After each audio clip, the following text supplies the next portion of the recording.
All right, Emily, let's talk about the glass and elemental. What do you think about it?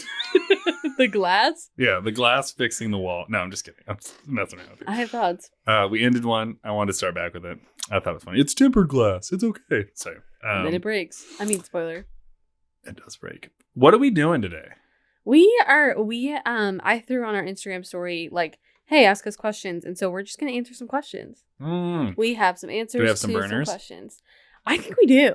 There's honestly 2 that I really want to hit at home, and I think that will honestly take our whole time. Okay. Might be a shorter episode, but I think these are 2 big mamas. 2 bangers. Yeah. They've got the Q's, we got the A's. Whenever any of my students says I have a question, I say I have an answer, and I think it's funny every time, and they never think it's funny. They don't. Just like Emily Zell from The Well. They're like, Miss Zell, please stop. You got a lot of laughs the last time you did it. So my boyfriend just sometimes will randomly sing, Emily Zell from The Well is going to hell, and I don't like that he sings that, but it's really funny. I think that's really, I might start thinking that. Just most days he sings that. Anyway, shout out to Tyler. Okay, first one that I want to talk about. This is a heavy hitter right off the bat. Are you ready? I think so. This is from, I think it's Very Sexy Boy. So I think it's supposed to be like Very Sexy Boy. It says, do I really have to devalue myself just to see myself as God's son? Which is like, whoa. Oh. So what do you hear when you hear that question? Oh, I hear a lot of pain. Because I don't hear that as a requisite of feeling like you're God's son, you know, like, but I can see why you might have been taught that. So it bums me out a lot. Like, and when I hear a question like that, say it to Barry Sexy Boy. It's a very sexy question. It bums me out, right? That like, what are we doing if that's what people think? If that's even on the table as a question, like it's churches, whether you're the most conservative fundamentalist or the most progressive, if you have to think you're a shitty person to be a part of this thing, like, what are we doing? But I think like I also get where he's coming from, because I even think like, I think in a place like The Well, we do a pretty good job of not telling people that they suck all the time. Only once a month. Once a month. However, I think even just like singing traditional contemporary Christian music, that's like in there sometimes. Like just like think about like to save a wretch like me. Like things like that is just kind of brutal. And almost it does sometimes feel like even if you can get past that theologically, to stay in the Christian world, you can't quite fully sidestep that kind of vernacular. I think our language tells a theological story. Yes. But here's my thing. It's like, I don't, and this is where some of my really progressive friends don't. I think sin is real, but because sin is real, it doesn't mean we're shitty people.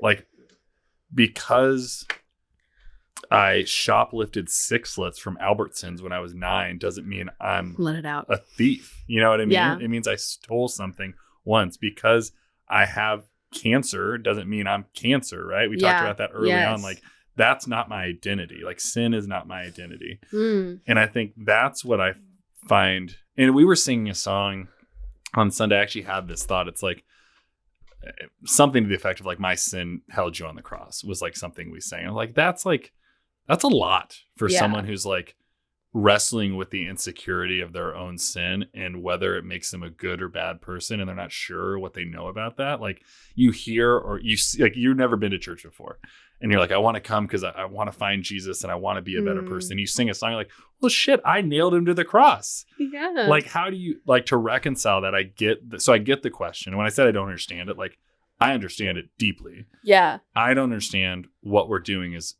pastors and church leaders and telling people, because that's not, Jesus is like, you've sinned and fallen short, but you are not sin. Like, you aren't an awful person. You're like everyone else. Like, to be awful would imply that there are people that aren't that. We're all on the same plane and we're struggling with that. Just other people like to create a spiritual sin caste system that says they've progressed out of it and you're still stuck in it. But like, what is the benefit of like, you're so casual right now. You've like turned your chair. Yeah, no, sorry. You're like, I'm just thinking about the comfort is a slow death. What is the benefit of talking about how none of us like have hit the mark, that all of us are sinful. Well, that would imply there is a mark. You're right. So, but that's the word for sin is an archery term, right? Meaning miss the mark. So right, but I like so suck it. So one of again, like my critique. I'm sorry. My critique of progressivism would be like, we just like, well, let's throw sin out because we've already hit the mark. I don't think we've hit the mark. Yeah. Like, I believe in sanctification. Like, we're all becoming more made into the likeness of Jesus and like living into the fullness. Methodists believe like you can be made perfect in your love and perfect in love in this existence. Like really hardcore Wesleyans believe that you could be perfect in this existence. I don't subscribe to that. Yeah. But I do think like part of our sin is like sanctification is acknowledging the areas that pull us away from God and saying, I'm going to try to avoid those. Yeah. And then also seeing them happen and being like, it sucks I did that and I'm going to try hard not to do it next time. But like not feeling like shame, that's a human emotion that we put on it. I don't think God has told us that that's what we need to feel about it. Do you think our sin nailed Jesus to the cross? I think I sang about it once. That said it happened. Yeah. I think Jesus died. I believe Jesus died on, I would say the cross for our sins. But like our sin, like the idea, I think the line was like, our sin is what held him there, is what the line is. And like, I think he is who held himself there because he cared about us and wanted to bear something for us. Like, I don't think it's like Jesus is like, I can't wait to get off this.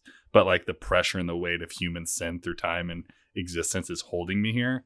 Like that's not great news. The fact that he chose to be there is good news. The fact that he would bear that, not that he was forced to bear that. But so when I read that, like I think it's us saying we've pushed him up there.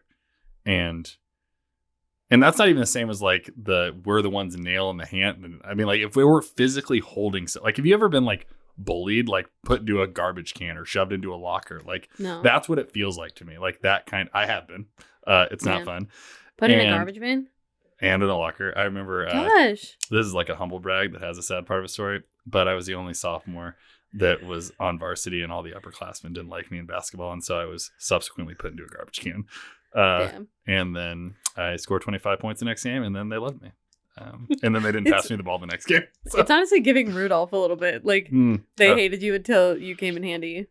That's kind of how it felt, actually. It's giving Rudolph vibes. There was a guy named Scott Adams. I don't think he listens to the podcast, but he and I had an agreement that on the court, we were pretty good teammates, but he hated me because he was the guy that lost his spot to me. So like he was like, he did not like me. And so like he put me in the garbage can. He like punched me. He bullied me. But on the court, we're like, we'll just be friends because you helped the team. But I hate what you've done to like my basketball experience. Oh my God. That's a lot. It was a lot. I don't know how we got into that. Also, I'm going to keep going on that for a little bit. There's a local comedian, and he has a joke where he's like, I think Air Bud, like the story of Air Bud is like a boring story. I think the story we should be focusing on is the guy who lost his spot to a dog. Yeah. Kind of funny. I was at the show where he did that, and I thought it was great. It is pretty funny.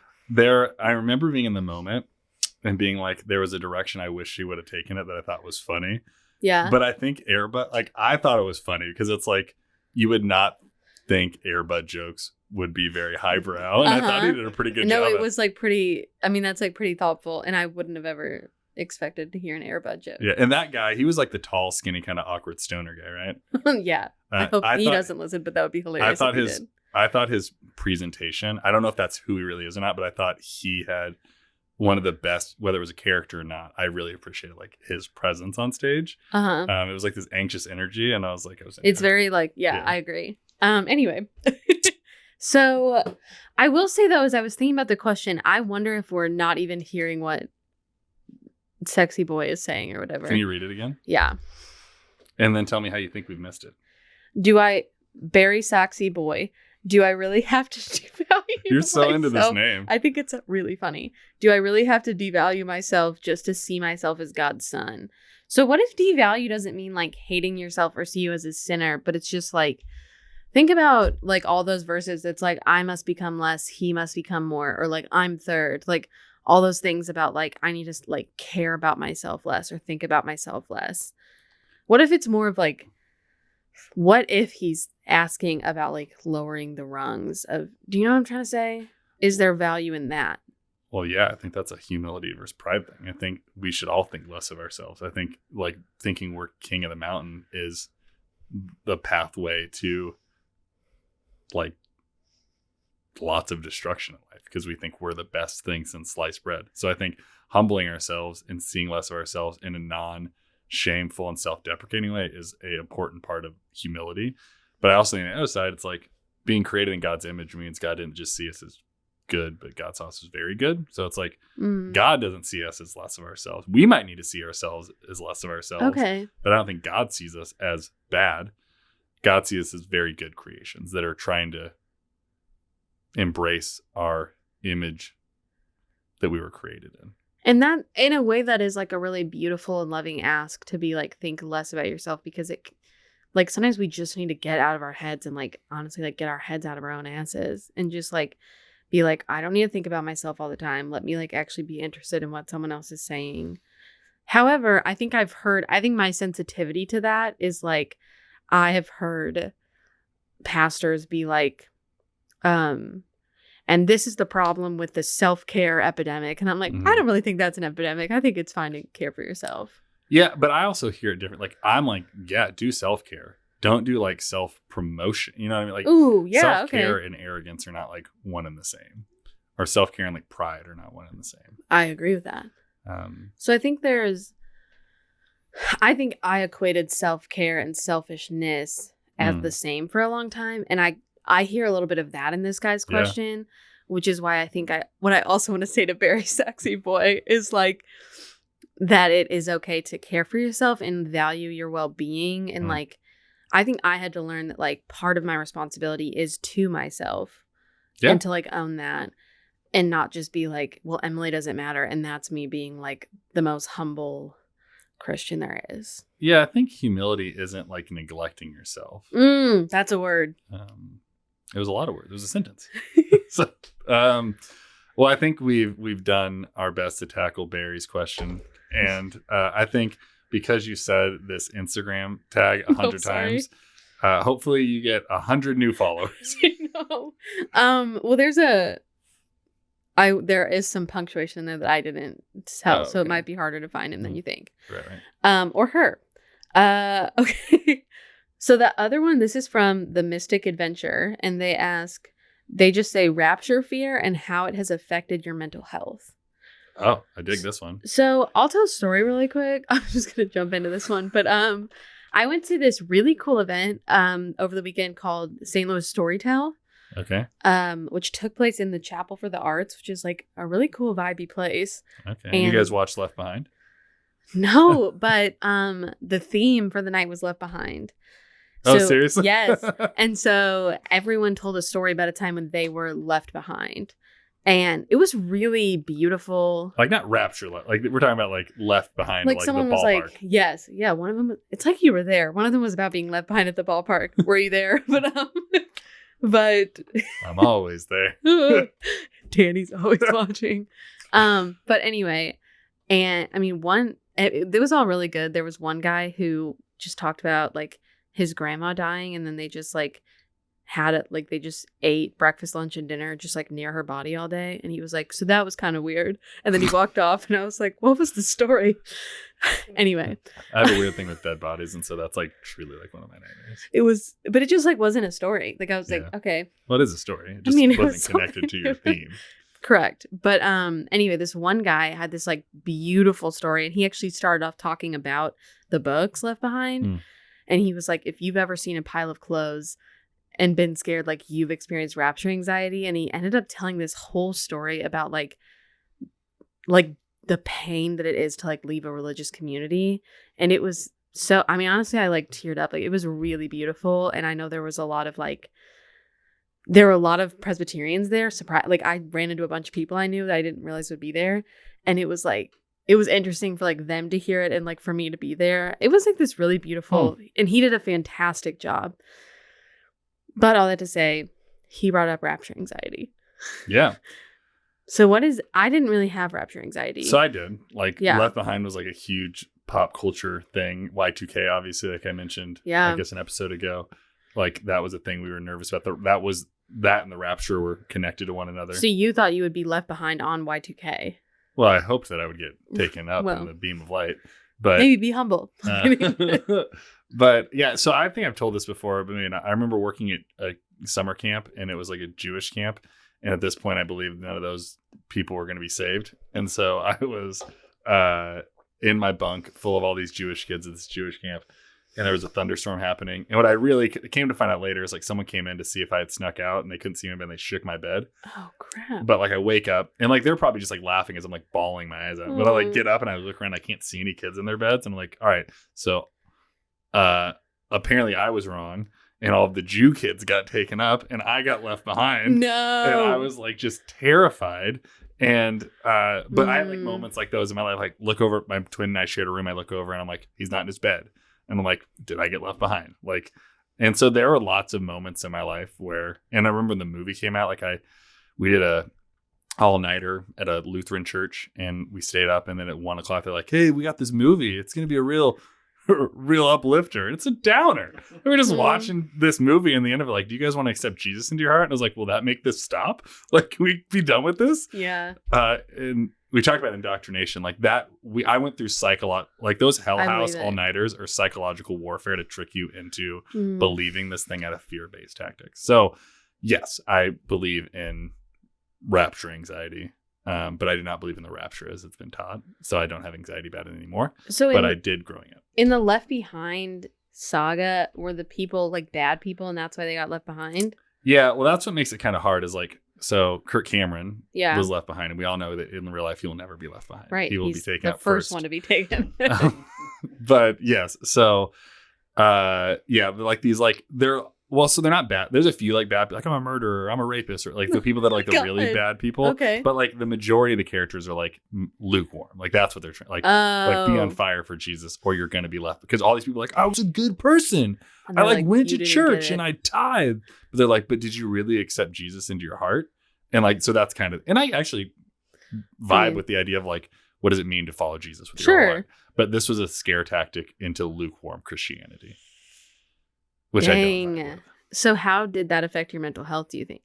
It was terrifying. So like for a long time, again, like for most of my upbringing, my spirituality was to get out of hell, to not burn in hell, to not be left behind. Like I believed like the early Christians did that Jesus was coming back any moment. And like the Joe Dirt line, like, is this where you want to be when Jesus comes back? Like, I thought that kind of stuff, right? And it's like, is this what I want to be doing? Like, I want to be talking to my parents this way? Do I want to be watching this thing? Do I want to be doing this act? Like, what do I think about this? And do I want Jesus to see me like this? Because this is how he's coming back tomorrow, and I need to be ready because he's going to come with the swiftness and the surprise of the thief in the night, and I'm going to be surprised and left behind, you know?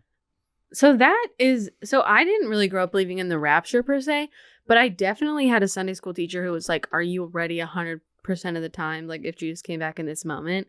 Yeah. And that does kind of mess with you. Like it probably made me a better kid, because anytime I was doing anything wrong, I was like, if Jesus came back right now, that'd be so embarrassing. Yeah. I always was worried he would come back while I was in the shower. Yeah. And I was like, can I just like get out of the shower? But you said it made you a better kid. It made you a well-behaved kid. It did not make you a more adjusted spiritual human. Or a mentally well-being. Right. And I think so that wasn't really they were just like, have you had this? That was kind of the question. Yeah. But when I think about everyone that's had a similar story that I've had or worse, it's like it's a mental health issue, and it's a bad theology issue, and it creates a lot of bad webs that people are untangling to this day. And like not only that, but like I just think we end up not being able to enjoy anything. Right. And then you also feel guilty if you are like, oh, I hope Jesus doesn't come back right now. Yeah, I think about, so like I live by my calendar on my phone, right? Yeah. So like if I have like 2 things, I'll sit in between waiting for the next thing to come, because I'm like just thinking about it. And that's how you live your life. In that world, you're in between appointments, and you can't enjoy where you've been. You're waiting for what's to come, and the time you're in at the moment is just a holding period, and you don't embrace any of it, and you're just waiting for the time the next meeting starts. You're like frozen. You're frozen, right? Yeah, you're like, it's paralyzing, the fear of like what's going to happen, and you want to like live your life to do that. to be not left behind. But then like your motives, I think, just become warped in that view too. I don't think about it a ton anymore, but I think I did a lot of on writing. And in like other parts of it that we don't talk about enough is like I started then deem who would be left behind and who's in and who's out, like because you're so worried about yourself, and then you have to build models of people around you to base yourself by, again, who's in and who's out. And so it's like it just becomes not only detrimental to yourself, but then everyone else is a part of this now weird game you're playing of just waiting for Jesus to come back and rip you out of your seat. Gosh, and that is really, that will mess with you. You can't like live life. Yeah. And you can't be too attached to anything, because then, like, I remember being little and being like, oh, I just hope I like get married before Jesus comes back. Like, I want that experience. Like, that might sound silly, but it is weird to kind of like, you have this weird relationship with like, I know I should want that and be excited, but I'm also like trying to live my life. And I remember, did you ever read Crazy Love by Francis Chan? Oh, yeah. He tells a story about his mom and him are like at a play, and at intermission she was like, we have to leave, and he's like, why? And she's like, because if Jesus comes back, I don't want him to see me like sitting on my ass. I'm sure she didn't say ass, but like watching this play. And I remember processing it with like at the time my like youth group leader or whatever, and I was like, I don't think I like that. And she was like, no, that's stupid. She was like, enjoy art, like embrace. She was like really beautifully kind of helped me see that. Like she was like, it's okay to sit and relax and enjoy a movie or a play, or like you don't always have to be like, I don't know, fighting world hunger in order for God to be happy with you when you come back. Yeah I think it's like how are you aligning your life to like glorify God and live your best life the best you can.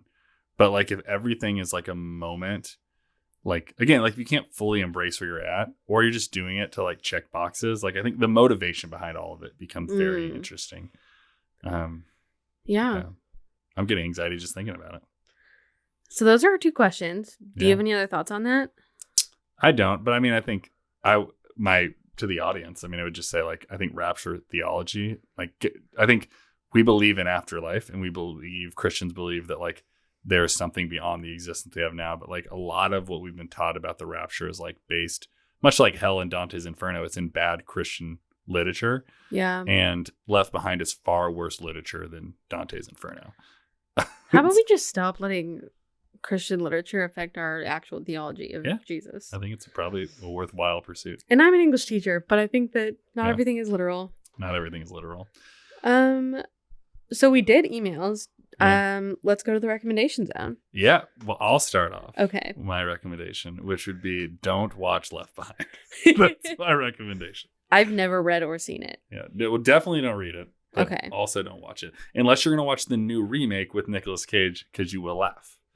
Has it already come out? Oh, it's like 5 years old now. Oh, okay. It was like just got no press. It was bad. I see why it got no press. Yeah. Is that your real recommendation? I think so. Okay. That's valid. Sorry, I didn't mean to invalidate your recommendation. I just finished a book, and actually a Deconstruction Zone listener swiped up and said she just finished it and loved it. It has nothing to do with deconstruction. Is it called the Bible? No, it's called Book Lovers by Emily Henry. Oh. It's honestly just a cute rom-com. I thought it was going to be like corny and stupid, and honestly I found it just lovely and funny and witty, and I just had a really good time. I honestly teared up at the end, which I wasn't expecting, but I thought it was great, and I know that at least one other Deconstructed Zone listener enjoyed it, so maybe other listeners will like it as well. Are you adding it to your to read? No, someone just commented on, like, I was going to take a note, and someone commented on one of our Instagrams. Yeah. And I'm reading the comment in real time. Just drop by with a friendly reminder that there's no such thing as deconstruction. There's only reconstructing a fake God in your own image that doesn't require you to die to your sin. That would have been great for us to unpack. Well, on that note, I mean, I don't think we have the time. No, but let's come back to that on another episode. Yeah. Put that in our little note. I'm going to like it. And say, tune in. Yeah. Tune into like episode 80 or something. Well, on that cliffhanger, Everybody, thank you for listening. Please don't forget to send in your questions. We seriously love to answer them. And as always, embrace the journey.